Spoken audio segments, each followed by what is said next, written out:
subscribe, like, and share. Terima kasih. Assalamualaikum warahmatullahi wabarakatuh. Waalaikumsalam warahmatullahi wabarakatuh. Bismillahirrahmanirrahim. Alhamdulillahi rabbil alamin. Wassalatu wassalamu ala ashrafil anbiya'i wal mursalin, imamil muttaqin, sayyidil ghurril muhajjalin, wa ala alihi wa ashabihil mujahidin at-tahirin. Amma ba'du. Saudara-saudara kaum muslimin rahimakumullah, sesungguhnya gaya hidup seseorang sangat ditentukan oleh cara bagaimana dia memandang hidup ini. Dengan kata lain, bagaimana seseorang memandang hidup, begitulah dia akan hidup. Oleh sebab itu, untuk mengubah keadaan seseorang harus diawali lebih dahulu dengan mengubah caranya memandang kehidupan ini. Itulah sebabnya dalam surah Ar-Ra'd ayat 11 Allah Subhanahu wa ta'ala menjelaskan, innallaha la yughayyiru ma biqaumin hatta yughayyiru ma bi anfusihim. Allah Subhanahu wa ta'ala tidak akan mengubah nasib dan keadaan satu kaum sampai kaum itu berusaha mengubah apa yang ada di dalam diri mereka sendiri. Yang ada di dalam diri itu tentu tidak lain adalah rule of thinking, bahasa kerennya state of mind, kata orang Kulon, cara berpikir, cara memandang kehidupan yang akan sangat mewarnai cara orang menjalani kehidupan itu sendiri. Oleh karena itu, pada pertemuan kali ini kita akan membicarakan tentang dasar dan tujuan hidup dari seorang muslim di dalam kehidupan ini. Yang pertama, tentang dasar dan landasan hidup. Seorang muslim tak dapat lain mendasarkan kehidupannya dengan Islam. Di dalam mendasari kehidupan dengan Islam ini, Allah Subhanahu wa ta'ala menuntut, ya ayyuhalladzina amanu dkhulu fis silmi kafah. Hai orang-orang yang beriman, masuklah kamu ke dalam Islam itu secara total, secara utuh, secara seluruhnya. Jangan separuh-separuh, jangan sepotong-sepotong. Mendasari hidup dengan Islam artinya menjadikan Islam sebagai way of life, sebagai rule of thinking, sebagai state of mind di dalam kita memecahkan problema-problema kehidupan, sehingga tidak satu persoalan hidup yang bagaimanapun kecilnya sekalipun yang tidak tersentuh oleh nilai-nilai ajaran agama Islam ini. Kemudian di dalam mendasarkan hidupnya dengan Islam, ia mempunyai satu keyakinan. Pertama, Islam sebagai dasar hidupnya adalah agama yang sesuai dengan fitrah daripada manusia. Allah Subhanahu wa ta'ala pencipta manusia. Allah Subhanahu wa ta'ala yang menurunkan agama Islam. Oleh sebab itu, tentu saja seluruh konsepsi Islam ini sudah diukur sedemikian rupa sesuai dengan kemampuan yang dimiliki oleh manusia. Secara logika bisa kita katakan, pabrik mobil di Jerman misalnya bikin mobil namanya Mercy. Seiring dengan itu dikeluarkannya buku petunjuk. Mobil ini bernama Mercy, kecepatan maksimal sekian ratus kilometer per jam, daya angkutnya sekian ratus kilogram, kalau rusak memperbaikinya ini onderdilnya itu umpamanya. Karena pabriknya yang bikin mobil, lalu pabriknya juga yang mengeluarkan buku petunjuk, tentu buku itu sesuai benar untuk mobilnya. Dan logika mengatakan tidak bisa kita punya mobil Mercy rusak, kita perbaiki dengan menggunakan buku petunjuk yang dikeluarkan oleh pabrik mobil Fiat. Tentu saja mobil makin rusak, acak-acakan dan tidak karu-karuan. Ini artinya, jikalau manusia ingin baik, jikalau manusia ingin mencapai sesuatu yang bernama bahagia, dia harus mengikuti petunjuk yang dikeluarkan oleh yang menciptakan manusia. Dan petunjuk-petunjuk itu telah turun dalam satu konsepsi yang bernama Islam yang sesuai dengan fitrah manusia. Yang kedua, oleh karena keyakinannya bahwa Islam sesuai dengan fitrah manusia, ia pun berkeyakinan bahwa Islam adalah agama untuk seluruh manusia, universal. Walaupun ia diturunkan di tanah Arab, tetapi ia bukanlah agama hanya untuk orang Arab semata-mata. Keyakinan ini perlu ditegakkan kembali, oleh karena akhir-akhir ini muncul pendapat-pendapat yang menganggap seolah-olah agama itu barang impor. Persilahkan saja kalau memang itu merupakan keyakinannya, tetapi menganggap agama sebagai barang impor sungguh merupakan satu kekeliruan yang sangat besar. Bahwa Arab sebagian besar memang Islam, jelas. Tetapi Islam bukannya Arab, itu pun harus kita akui. Kita bisa menjadi Muslim yang baik tanpa perlu menjadi orang Arab.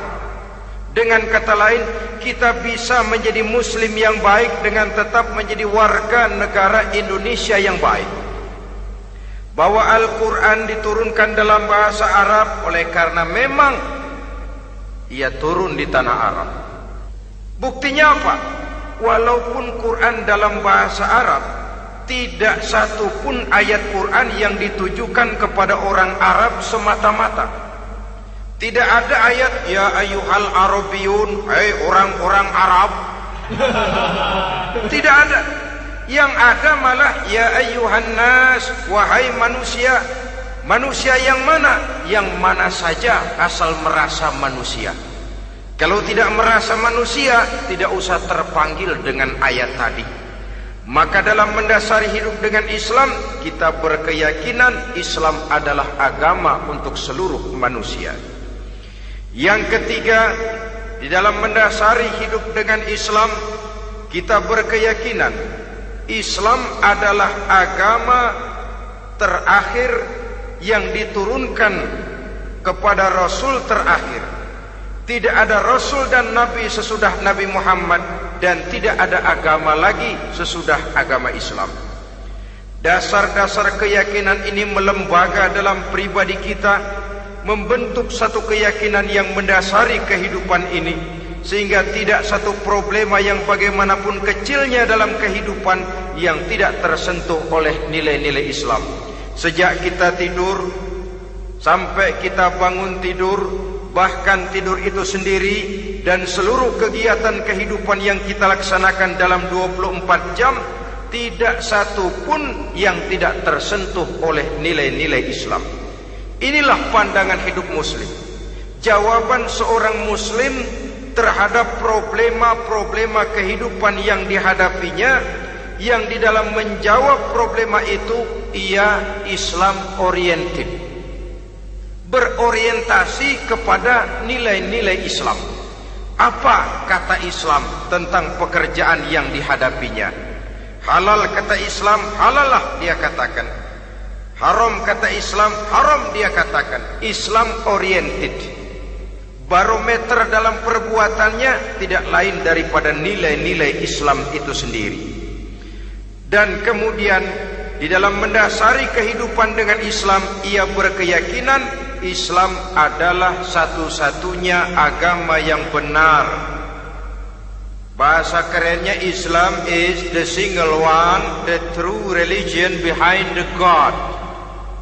Satu-satunya. Keyakinan ini kelihatannya subjektif, tapi memang inilah pokok daripada kehidupan beragama. Saudara-saudara kaum muslimin rahimakumullah, kalau itulah dasar daripada kehidupan kita sebagai muslim, apa yang menjadi landasannya? Kalau dasar hidup kita Islam, maka landasan hidup kita tidak lain adalah Al-Quran dan Sunnah Rasulullah Sallallahu Alaihi Wasallam. Dunia penuh dengan orang-orang besar, dan setiap orang-orang besar itu mempunyai ajaran-ajaran yang pernah jaya, pernah dikumandangkan, didengung-dengungkan, naik ke panggung sejarah untuk kemudian tenggelam. Satu ajaran hanya akan langgeng, satu ajaran hanya akan tahan lama apabila dia turun dari sumber yang serba maha. Kalau dia turun dari manusia, maka sifatnya hanya musim. Yang namanya musim, saudara-saudara, namanya musim tidak bisa dilarang, tapi kalau sudah selesai habis sendirian. Itu musim namanya.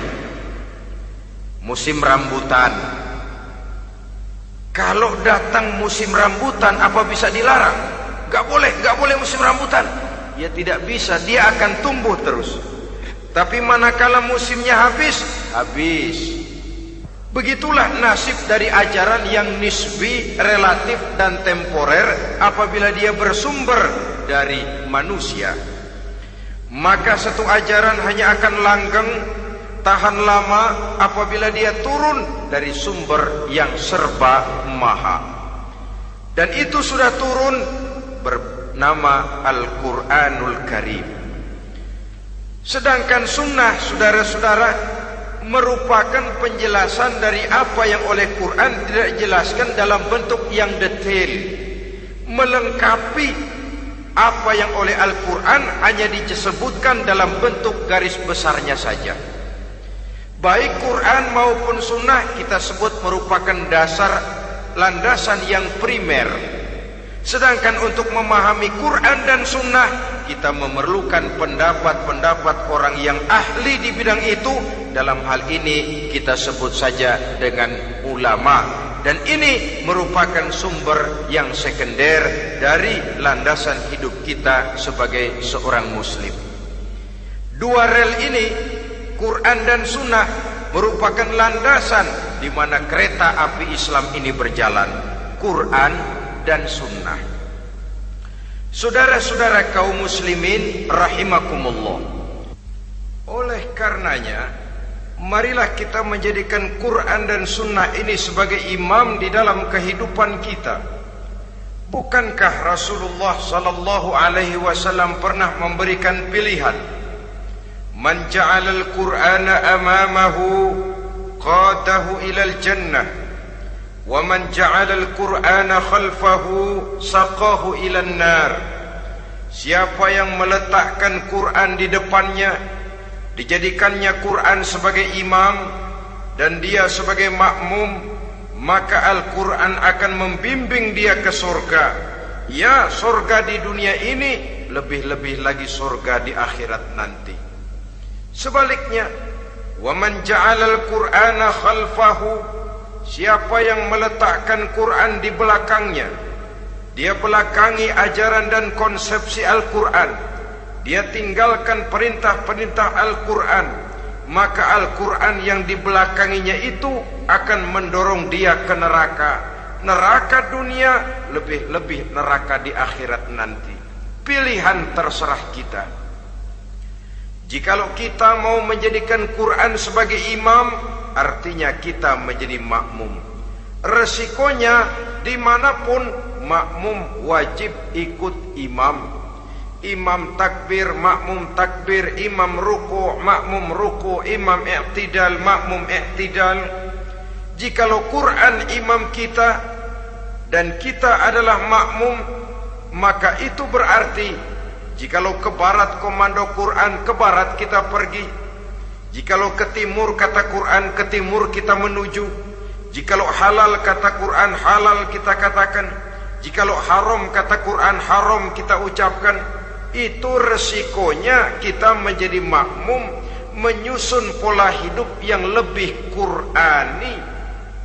Tapi sebaliknya, ke barat komando Quran, ke timur kita pergi. Ke utara kata Quran, ke selatan kita menuju. Halal kata Quran, malah kita tidak mau melaksanakannya. Haram kata Quran, kita senang bukan main. Artinya kita mau menjadi makmum, dan Quran kita jadikan sebagai makmum, kita sendiri malah mau menjadi imam.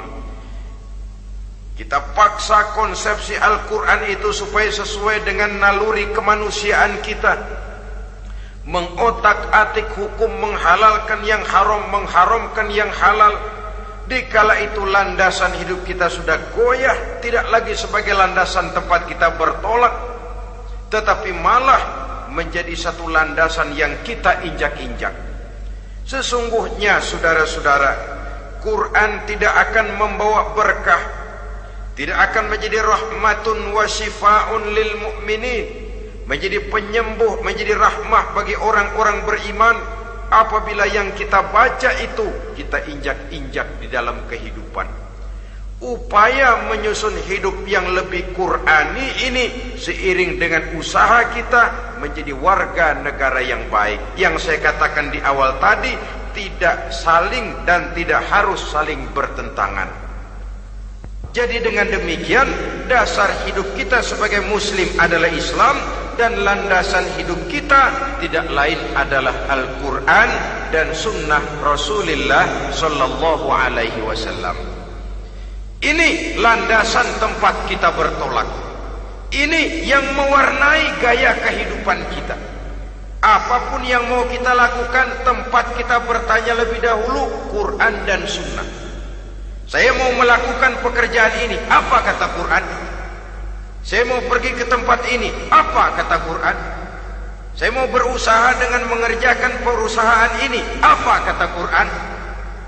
Merupakan landasan daripada kehidupan kita. Ini yang saya katakan tadi, membentuk rule of thinking, state of mind, bahwa gaya kehidupan kita diwarnai oleh landasan hidup yang bertumpu pada ajaran Al-Quranul Karim dan sunnah Rasulullah Sallallahu Alaihi Wasallam. Baiklah ya, ini yang pertama tentang dasar dan landasan hidup. Yang kedua tentang tujuan hidup. Kalau sudah ada landasan tempat kita bertolak, lalu kemana pantai yang akan kita tuju? Mau apa sih kita hidup ini? Berleha-leha, menjalani acara rutin, bangun tidur sampai tidur lagi, kemudian besok begitu lagi, sampai menunggu datangnya sang ajal? Atau ada satu tujuan yang akan kita capai di dalam kehidupan ini?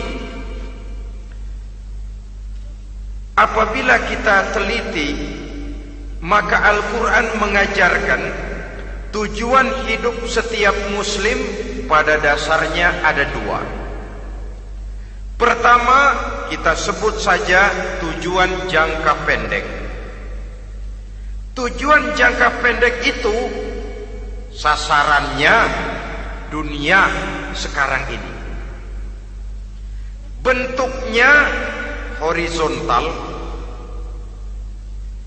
targetnya agar setiap pribadi muslim menjadi rahmatan lil alamin, rahmah bagi lingkungannya. Inilah yang oleh agama dinamakan hablum minan nas, yang isinya adalah ilmu dan peradaban. Jadi dunia dan seluruh isinya merupakan tujuan jangka pendek saja.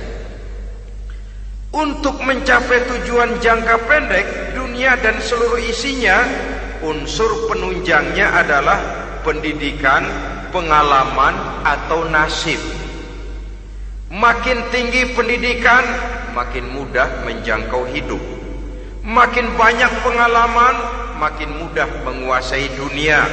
atau karena faktor nasib.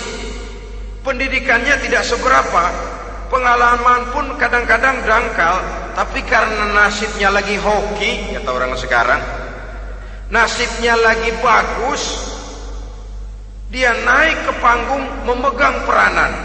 Faktor yang namanya nasib ini ada, tapi tidak bisa dijadikan sandaran untuk menjangkau dunia dan seluruh isinya.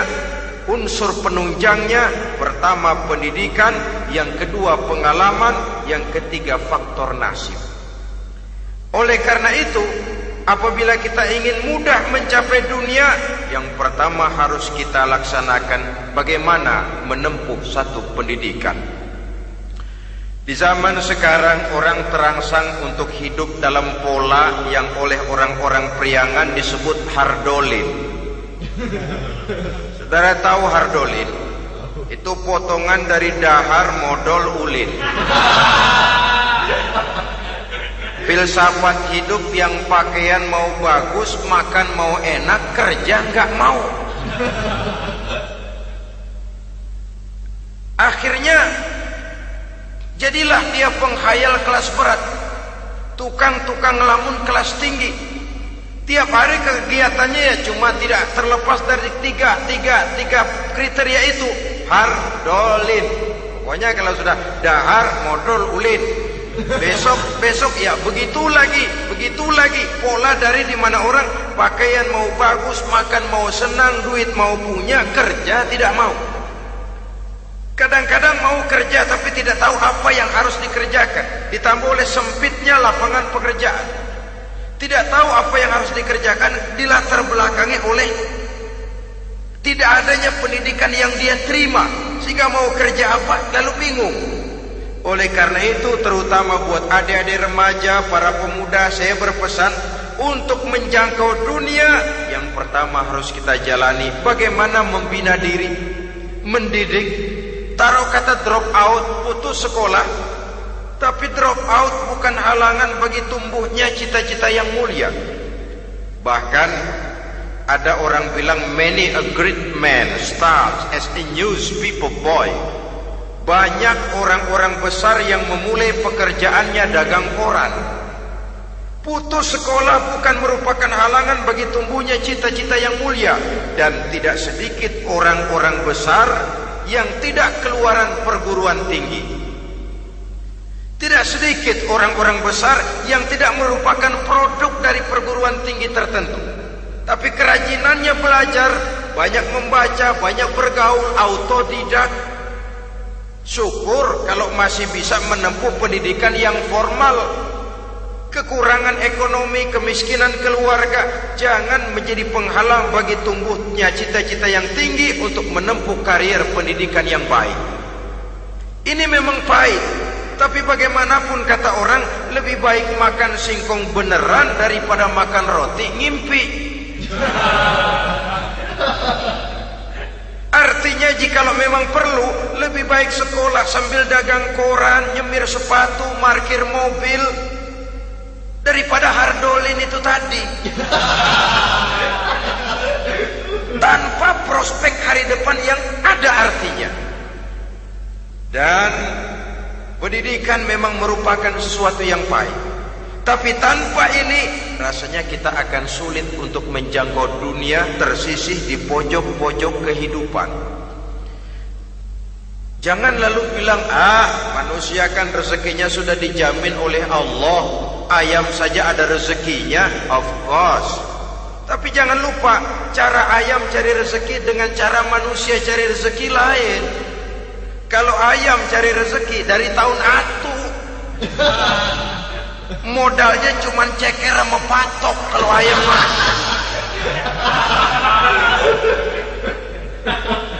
asal bisa nyeker, bisa matok, ayam dapat rezeki. Pokoknya kertok dah. Tapi manusia cari rezeki, dia harus cari lapangan kerja. Lapangan kerja sulit. Sudah dapat lapangan kerja, harus punya keahlian. Untuk memperoleh keahlian harus dengan pendidikan.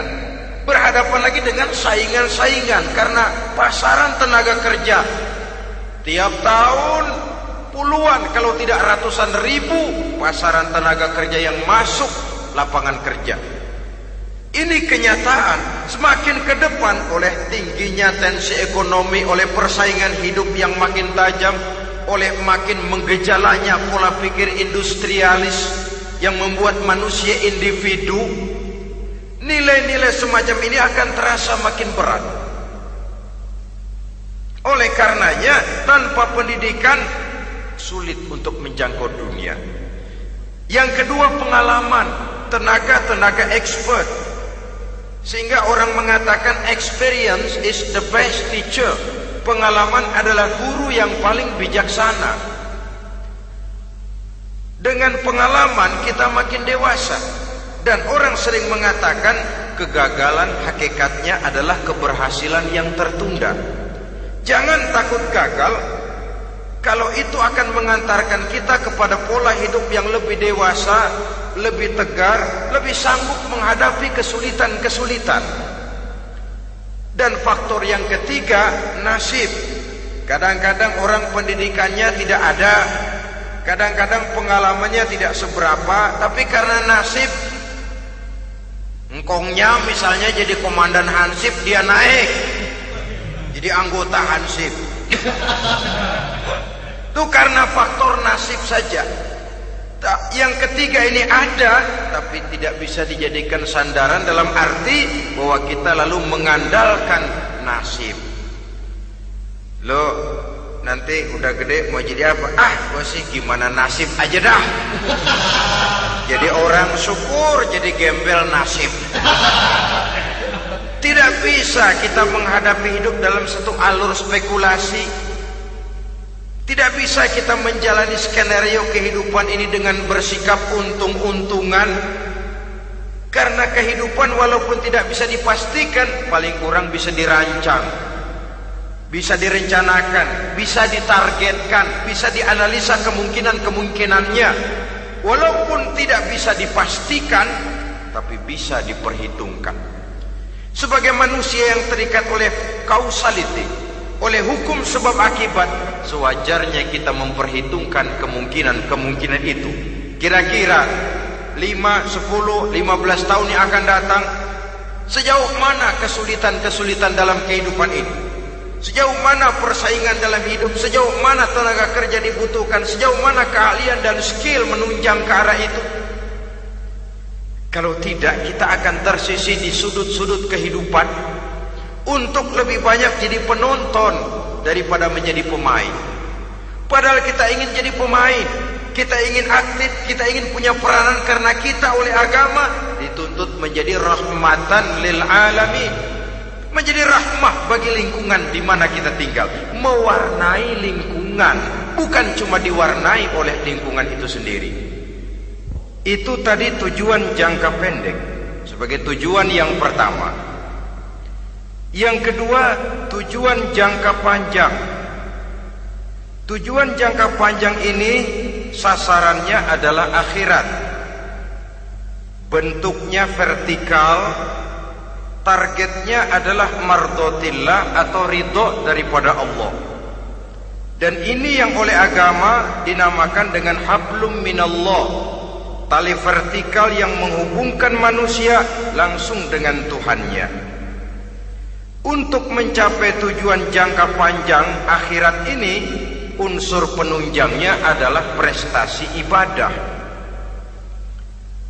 Kalau untuk tujuan jangka pendek, dunia dan seluruh isinya, pendidikan, pengalaman dan nasib memegang peranan yang sangat penting, maka untuk akhirat, pendidikan, pengalaman, nasib tidak punya pengaruh banyak. Unsur penunjangnya adalah prestasi ibadah. Bagaimanapun tinggi pendidikan, bagaimanapun banyak pengalaman, tanpa prestasi ibadah, nol besar kita dalam pandangan Allah Subhanahu wa ta'ala. Saudara-saudara kaum muslimin rahimakumullah, itu sebabnya seorang muslim sholat, puasa, haji, zakat, yang kalaupun ada target dunia itu cuma side effect saja, sekedar satu efek sampingan. Target utamanya tetap tujuan jangka panjang, akhirat dan ridho Allah. Kenapa kita sholat? Untuk mencari ridho Allah. Kenapa kita laksanakan ibadah haji? Untuk mencari ridho Allah. Kita bangun di keheningan malam untuk mencari ridho Allah. Kalau ada akibat dunia, itu cuma akibat sekunder saja. Ada misalnya orang karena tekun ibadah rezekinya lancar, itu baru persekot, baru tanda jadi. Kadang-kadang persekotnya saja sudah nikmat kok, apalagi cashnya, kontannya. Sebaliknya kalau ada orang rajin ibadah rezekinya seret, jangan jadi alasan. Kok lu nggak sembahyang? Alah, tetangga gua rajin sembahyang melarat terus. Ya memang sholat itu bukan dengan target dunia, target akhirat, saudara-saudara. Oleh sebab itu, seorang muslim adalah seorang yang berpandangan luas, berjiwa lapang. Maksudnya apa? Tujuan jangka pendek dan jangka panjang ini harus dia raih kedua-duanya. Ini yang oleh Al-Quran diajarkan agar setiap muslim mencapai fid dunya hasanah wa fil akhirati hasanah. Kebaikan di dunia, kebaikan di akhirat, itu arti hasanah. Jangan macam orang dulu, punya istri dua pergi haji. Yang satu yang muda istrinya namanya Hasanah, yang satu namanya Khadijah. Waktu tawaf keliling Ka'bah, si suami ini nggak bisa doa apa-apa kecuali Rabbana Atina itu. Tiap putaran Rabbana Atina fid dunya hasanah wa fil akhirati hasanah. Putaran kedua Rabbana Atina fid dunya hasanah wa fil akhirati hasanah. Ini istri tuanya yang namanya Khadijah dengerin aja. Akhirnya di satu saat dia colek suaminya, "Bang, mentang-mentang Hasanah bini muda disebutin melulu, saya dong disebutin dalam doa."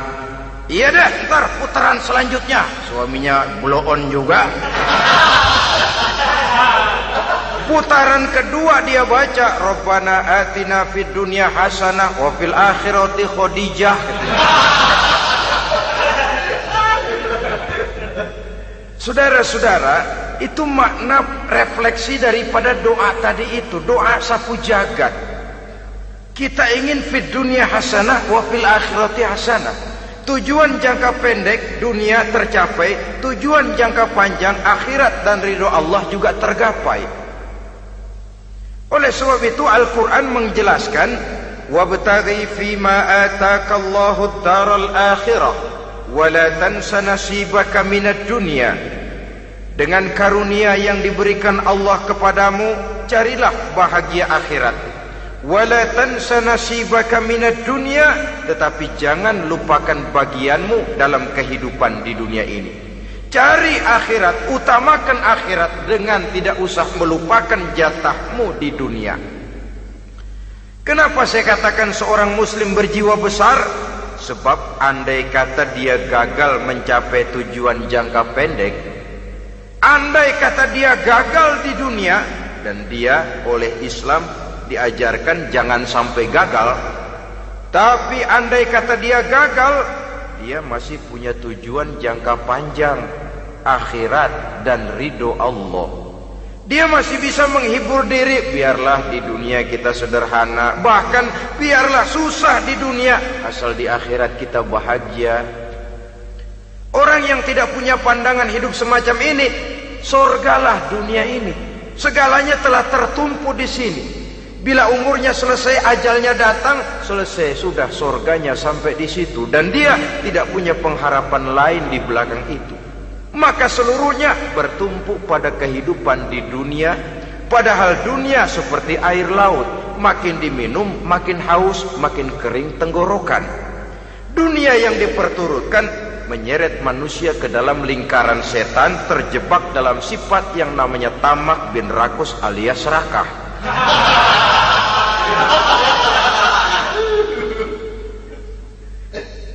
Andai kata dia gagal untuk tujuan jangka pendek, dia masih punya tujuan jangka panjang, akhirat. Dia masih sanggup berkata, biar di dunia kita sederhana, bahkan biar kebelangsak sengsara susah di dunia, asal di akhirat kita bisa bahagia. Kan masih ada harapan. Yang paling bangpak, paling rusak betul, sudah di dunia sengsara, di akhirat celaka. Di dunia rumahnya gubuk, pinggir kali miring, asal hujan bocor, utang selebar warung. Bayang kagak, ngaji enggak, puasa enggak, saban malam merit mulu. Saudara hadirin yang saya hormati, lalu kapan mau bahagia kalau sudah di sini susah, di sana akan susah juga. Ini yang pertama, seorang muslim, seorang yang optimis, berjiwa besar, luas pandangan. Kegagalan dia dalam jangka pendek tidak menyebabkan dia melupakan tujuan jangka panjang. Yang kedua, positifnya apa? Cara dia mencapai tujuan jangka pendek diwarnai oleh keyakinan adanya tujuan jangka panjang. Dia memang benar cari harta, tapi karena dia yakin ada akhirat, Allah ridho apa tidak? Ini positifnya. Saya memang cari duit, tapi dengan cara ini Allah ridho apa tidak? Saya memang ingin berpakaian yang rapi, tapi dengan tidak menutup aurat begini, Allah ridho atau tidak? Saya memang bergaul menghormati teman, tapi terjebak dalam minuman keras karena menghormati teman, Allah ridho apa tidak? Ini orang yang punya tujuan jangka panjang. Segalanya diberikan bingkai dengan pertanyaan, Allah ridho atau tidak? Keyakinannya terhadap tujuan jangka panjang mewarnai gaya hidupnya di dunia ini, mencapai tujuan jangka pendek tadi. Mau minum, Allah ridho apa enggak ini? Mau makan, yang saya makan Allah ridho apa enggak ini? Pendeknya apapun yang mau dia kerjakan, karena dia punya keyakinan tujuan jangka panjang, dia selalu menimbang terhadap ridho Allah tadi. Jadi tanpa prestasi ibadah, kita nol besar dalam pandangan Allah. Ini nilai manusia yang hakiki di sini. Ini makna inna akramakum indallahi atqakum. Di akhirat nanti kan tidak pernah akan disidang, kamu pendidikan setinggi apa? Tidak. Gelarmu berapa renteng? Profesor, doktor? Tidak. Akhirat hanya menyidang kau sholat atau tidak, kau puasa atau tidak, kau zakat atau tidak. Diberikan kamu harta yang banyak, dari mana kau dapat, kemana kau belanjakan. Prestasi ibadah itu yang ditanya. Setinggi apa pendidikan, sebanyak apa pengalaman, no problem, tidak jadi masalah di akhirat itu. Prestasi ibadah itu yang akan kita persembahkan di hadapan Allah. Itu makna inna akramakum indallahi atqakum. Kerbau dinilai dari dagingnya, makin gemuk makin mahal harganya. Tapi ada perkutut lebih mahal dari kerbau. Perkutut itu mahalan mentahnya loh daripada matangnya. Karena harga perkutut pada suaranya. Lalu di mana harga manusia yang paling gemuk? Tidak. Suaranya, oh kalau manusia dinilai dari suaranya, barangkali Madonna nomor awal masuk surga itu. Hanyalah dengan prestasi ibadah kita bisa mencapai tujuan jangka panjang, akhirat dan ridho Allah. Nah baiklah ya, kalau sudah jelas bahwa kita punya dua tujuan jangka hidup, jangka pendek dan jangka panjang, bagaimana Islam mengajarkan kita meraih dua ini? Pada prinsipnya Islam mengajarkan sistem keseimbangan. Dalam berbagai aspek kehidupan, keseimbangan ini nampak dengan nyata diajarkan oleh agama kita. Seperti ayat yang saya bacakan tadi. Dengan karunia yang diberikan Allah kepadamu, cari negeri akhirat, tapi jangan lupakan bagianmu di dunia ini. Dalam bentuk yang lebih nyata, bekerjalah untuk duniamu seolah kau akan hidup buat selamanya, tapi bekerjalah buat akhiratmu seolah kau akan mati besok. Manifestasinya dalam kehidupan, misalnya orang kaya diperintah membantu yang miskin, tapi orang miskin dianjurkan berusaha. Jangan mengandalkan hidup kepada yang kaya, seimbang. Kamu kaya, betul Pak, bantu yang miskin. Kamu miskin, iya Pak, berusaha, seimbang. Tuan rumah diwajibkan menghormati tamu, tamu diwajibkan tahu diri, seimbang. Jadi bagaimana kalau sudah kita bekerja di sawah, di ladang, di pasar, di kantor, anggap kita akan hidup selamanya agar timbul gairah kerja. Tapi kalau sudah sholat, anggap kita akan mati besok supaya timbul khusyuknya. Nah, titik tekannya di mana? Stresnya itu. Walaupun Islam mengajarkan sistem keseimbangan, tapi Al-Quran tetap menggarisbawahi walal akhiratu khairul laka minal, bahwa bagaimanapun seimbangnya, akhirat itu lebih utama daripada dunia. Bagaimana implementasinya? Kata orang-orang tua, kalau kita menanam padi, rumput pasti tumbuh, tapi nanam rumput jangan mimpi tumbuh padi.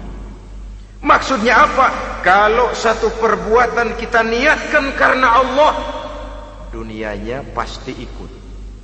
Tapi kalau satu perbuatan diniatkan karena dunia semata-mata, akhirat akan hilang.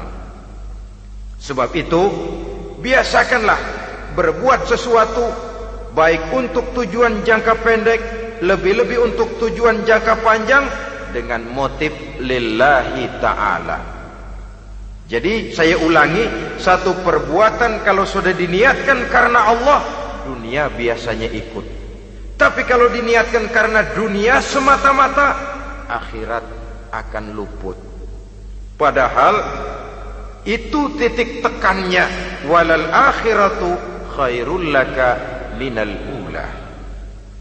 Saudara-saudara kaum muslimin rahimakumullah, ini tujuan hidup. Jadi landasan tempat kita bertolak sudah jelas, pantai yang akan kita tuju dalam kehidupan ini juga sudah nyata. Kita ingin mencapai apa yang dinamakan fid dunya hasanah wa fil akhirati hasanah. Untuk itu perlu ada keseimbangan, tetapi titik tekannya tetap akhirat lebih utama daripada kehidupan dunia ini. Sekarang kalau sudah ada dasar hidup, sudah ada tujuan yang akan kita capai, tentu harus ada alat untuk mencapainya. Semuanya perlu sarana. Bahkan pada hakikatnya dalam kaidah usul fikih para ulama mengajarkan lil wasail hukmul maqasid. Sarana dan tujuan hukumnya sama. Ini mestinya mendidik umat Islam jadi pinter. Jangan cuma berpikir melaksanakan satu pekerjaan, tapi juga berpikir menciptakan sarana untuk terwujudnya pekerjaan itu. Misalnya umat Islam wajib pergi haji kalau mampu, kan begitu toh? Kalau dia umat Islam Indonesia, tentu pergi hajinya ke Mekah. Mekah, Jeddah, Mekah, Indonesia, perlu sarana angkutan untuk sampai ke sana. Kapal laut, kapal udara. Artinya umat Islam harus maju di bidang teknologi, bisa menciptakan pesawat, bisa menciptakan kapal laut, sarana yang akan menyampaikan dia untuk bisa melaksanakan ibadah haji. Selama ini kita bertumpu kepada pemikiran, pokoknya kan yang penting gue pergi haji, pakai apa kayak gue punya duit. Dari segi pribadi memang barangkali begitu, tapi sebagai umat yang harus mencapai kemajuan, apabila diperintahkan melaksanakan sesuatu, kita pun hakikatnya dituntut menciptakan sarana untuk menunjang pelaksanaan sesuatu itu sendiri. Agama mengajarkan an-nazafatu minal iman, kebersihan sebagian daripada iman. Siapa yang menciptakan mesin cuci? Sabun-sabun kelas, deterjen, rinso dan lain sebagainya. Siapa yang menciptakan air condition, pembersih ruangan? Kita hanya berpikir pokoknya kan bersih, mau pakai apa kek. Kita jarang yang berpikir kepada pewujudan teknologi modern untuk menerjemahkan hadis itu. Syukurlah belakangan ini sudah muncul teknokrat-teknokrat muslim yang dijiwai oleh semangat Al-Quran, membuka tabir rahasia konsepsi Islam di lapangan teknologi modern, yang makin lama makin menunjukkan tuntutan kebutuhan daripada umat itu sendiri. Dengan demikian, apabila ada tujuan hidup, kita memerlukan alat untuk mencapai tujuan tadi. Supaya tujuan fid dunya hasanah wa fil akhirati hasanah tercapai, apa alat yang harus kita pakai? Kita lihat surah At-Taubah ayat 111 memberikan jawaban. Innallaha ashtara minal mu'minina anfusahum wa amwalahum bi anna lahumul jannah. Sesungguhnya Allah telah membeli dari orang-orang beriman diri mereka, harta mereka, bahwa sesungguhnya bagi mereka adalah surga. Coba kita simak ayat ini sejenak, akan nampak dengan jelas bahwa ayat ini hakikatnya merupakan satu transaksi yang nyata benar antara kita dengan Allah. Transaksi jual beli sudah terjadi, dan itu langsung dengan Allah, tertuang dalam pernyataan Quran. Pembeli Allah, penjual kita orang-orang beriman, dagangannya adalah anfus dan amwal, harganya adalah surga. Itu sudah tanda tangan pernyataan kita siap jual beli ya Allah. Apalagi baiat kita apa? Inna solati wa nusuki wa mahyaya wa mamati lillahi rabbil alamin. Solatku, ibadahku, hidup dan matiku cuma untuk Allah Tuhan seluruh sekalian alam. Minimalnya 5 kali sehari semalam baiat ini kita ulang dan kita ulang. Kenapa lalu kita tidak konsekuen? Dalam konteksnya dengan persoalan, maka alat hidup kita itu ada 2. Pertama, anfus. Ini bentuk mufrad dari jamaknya, bentuk jamak dari mufrad nafsun. Biasa diterjemahkan dengan diri. Yang dimaksud dengan diri adalah kepribadian. Yang dimaksud dengan kepribadian ialah kekayaan yang kita miliki dalam kepribadian kita. Artinya bisa tenaga, pikiran, konsep, gagasan, wewenang, ide, pangkat, jabatan, kemampuan, keahlian, skill, itu semuanya masuk ke dalam anfus, diri. Sedangkan amwal bentuk jamak dari mufrad malun, biasa diterjemahkan dengan harta. Pengertian di sini ialah seluruh bentuk-bentuk materi yang berada di bawah kekuasaan kita. Bisa rumah, bisa uang, bisa tanah, bisa kebun, bisa pabrik, bisa peternakan, itu semuanya amwal. Nah, baik anfus maupun amwal, diri, tenaga kek, pikiran kek, harta kek, pangkat kek, jabatan kek, wewenang kek, keahlian kek, untuk tujuan jangka pendek harus jadi rahmah bagi lingkungan. Untuk tujuan jangka panjang harus menunjang jalan menuju ridho Allah. Jadi kalau pangkat kita menjauhkan kita dari ridho Allah, itu bukan nikmat tuh, azab. Punya pangkat bukan melakukan kebaikan, malah melakukan kejahatan, setidak-tidaknya berdiri di belakang kejahatan, melindungi perbuatan-perbuatan munkar. Dalam kelas kakap melindungi korupsi, dalam kelas teri jadi backing tukang koprok. Umpamanya itu sudah menyalahi alat tidak digunakan untuk mencapai tujuan. Itu untuk tujuan jangka pendek. Lalu amwal, harta, uang, tanah, rumah, kebun, untuk tujuan jangka pendek harus menjadi rahmah bagi lingkungan. Sedang untuk tujuan jangka panjang, baik diri maupun harta harus menunjang jalan menuju ridho Allah, harus meningkatkan prestasi ibadah kita kepada Allah Subhanahu wa ta'ala. Malah yang namanya amwal ini tanggung jawabnya lebih berat loh saudara. Kalau saudara diberikan ilmu, sidang akhirat cuma satu, ilmumu kau amalkan untuk apa?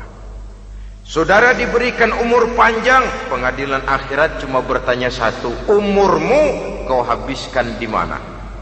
Tapi saudara diberikan harta, pertanyaan akhirat dua, hartamu kau dapat dari mana? Kau belanjakan kemana? Dari mananya dan kemananya ditanya, depan belakang.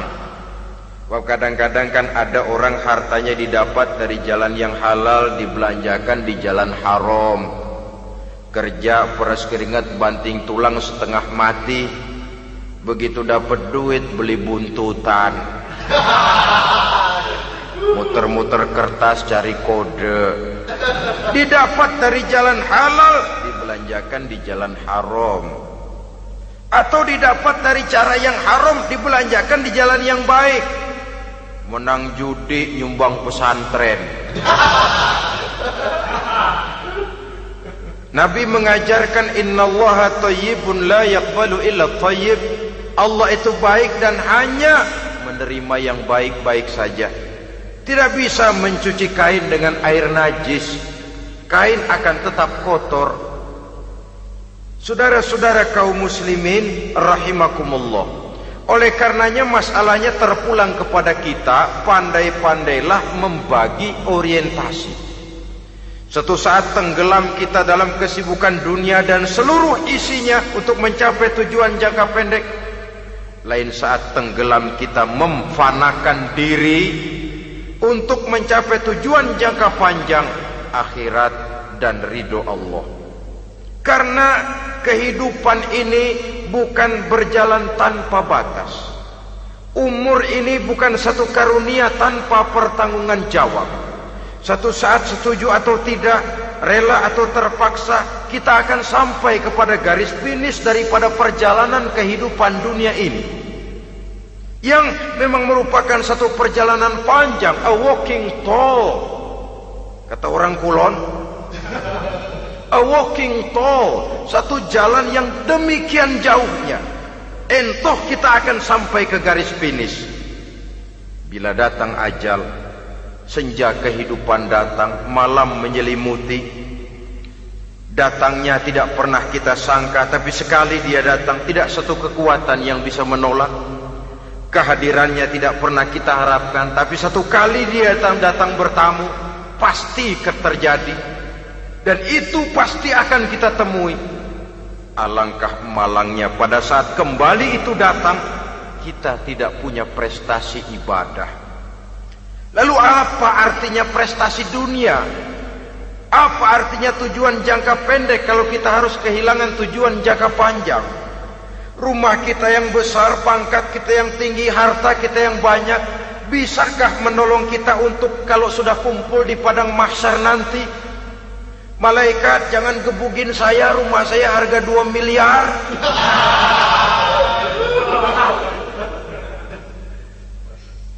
Sudahlah malaikat, damai saja, itu Rolls Royce saya. Pakai saja malaikat, pakai. Kata malaikat, gue budak, gue gak butuh gituan. Hanya prestasi ibadah yang bisa menyelamatkan kita pada kondisi semacam itu. Jadi oleh karena itu saudara-saudara, biar di dunia ini rumah kita besar, mobil bagus, uang banyak, pabrik ada, usaha lancar, asal di akhirat masuk surga aja. Gak apa-apa. Daripada di dunia sengsara, di akhirat neraka, senangnya kapan? Sudah di sini sengsara, di sana keblangsak. Itu yang orang-orang tua bilang lacur kuda namanya. Pelan dipecut, kenceng digentak, setengah mati, serba salah. Kuda kalau bisa ngomong, gue setengah mati, serba salah. Pelan dipecut, kekencengan ditarik, itu yang namanya lacur kuda begitu. Serba salah posisinya. Untuk itu pandai-pandailah membagi orientasi supaya tercapai tujuan ideal ini, fid dunya hasanah wa fil akhirati hasanah. Ini tentang tujuan hidup. Nah, untuk mencapai tujuan ini kita tidak berjalan sendiri. Kita perlu teman hidup. Di samping teman hidup ada pula lawan hidup. Siapa teman hidup kita untuk mencapai tujuan hidup ini? Dalam arti sempit, teman hidup kita suami istri yang taat kepada Allah. Suami istri lebih dari sekedar satu pasangan, juga saling melengkapi, merupakan bagian daripada kehidupan. Suami adalah teman istri, istri adalah teman suami untuk mencapai tujuan hidup tadi, mencapai fid dunya hasanah wa fil akhirati hasanah. Seiring, seirama, selaras, serasi, seimbang, kata orang sekarang. Teman dalam arti sempit. Adapun teman dalam arti luas, setiap orang yang pandangan hidupnya sama dengan kita, setiap orang yang akidahnya sama dengan kita, terlepas dari suku bangsa apapun, warna kulit apapun, bahasa apapun, jikalau keyakinannya sama, pandangan hidupnya sama, dia adalah saudara kita dalam artian yang luas. Islam tidak kenal teritorial, maka tidak ada itu Islam Jepang. Ya walaupun secara formalnya ada, tapi informal muslim adalah muslim, diikat dengan akidah. Itu teman hidup. Lalu lawan hidup siapa? Pertama iblis, dalam segala bentuk dan implementasinya. Yang kedua, setiap orang yang pandangan hidupnya tidak sama dengan kita secara ideologis, itulah lawan hidup kita. Maka yang teman jadikan teman, yang lawan jadikan lawan. Jangan teman dijadikan lawan, lawan dijadikan teman. Itu namanya kopiah dipasang di kaki, pak bakyak naik ke jidat. Wajar kalau kepala lalu jadi benjol. Salah milih teman, salah cari lawan. Salah milih teman, salah cari lawan. Akibatnya kita yang akan susah di kemudian hari nanti. Saudara-saudara kaum muslimin rahimakumullah, oleh karenanya pandai-pandailah dalam hidup ini. Yang teman jadikan teman, yang lawan jadikan lawan. Kalau lawan kita jadikan teman, sementara teman kita jadikan lawan, dan itu yang banyak terjadi dalam praktek kehidupan, kita tidak akan bisa mencapai tujuan karena akan tertarung di kaki sendiri. Nah, ini sajalah yang kita bicarakan pada pertemuan kali ini. Mudah-mudahan ada manfaatnya. Terima kasih atas segala perhatian. Mohon maaf atas segala kekurangan. Usikum wa nafsi bitaqwallah. Wassalamualaikum warahmatullahi wabarakatuh. Waalaikumsalam warahmatullahi